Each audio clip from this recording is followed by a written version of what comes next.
5 আগস্টের ঘটনা প্রবাহ নিয়ে কি লুকোচুরি করছেন রাষ্ট্রপতি মোহাম্মদ শাহাবুদ্দিন?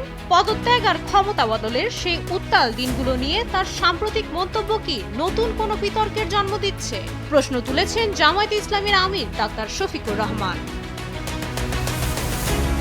রাষ্ট্রপতি যা বলছেন আর যা ঘটেছিল, এই দুয়ের মধ্যে বড় এক অমিল খুঁজে পাচ্ছেন জামায়াত আমির। সোশ্যাল মিডিয়ায় দেওয়া এক বিবৃতিতে তিনি সরাসরি অভিযোগ করেছেন, রাষ্ট্রপতি অনেক সত্যই চেপে গিয়েছেন।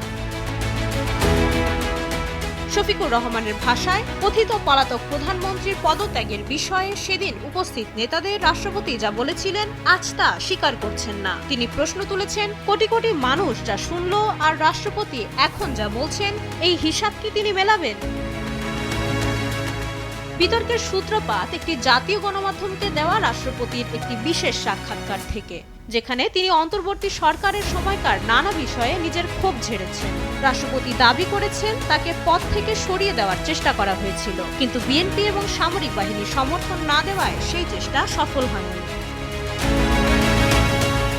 জামায়াত আমিরের দাবি, জাতির সঙ্গে এমন আচরণ রাষ্ট্রের সর্বোচ্চ জায়গা থেকে মোটেও কাম্য নয়। 5 আগস্টের সেই ক্রান্তি লগ্নে রাষ্ট্রপতি জাতিকে যা জানিয়েছিলেন, এখনকার বক্তব্যে তার প্রতিফলন নেই বলেই মনে করছেন জামায়াতে ইসলামী।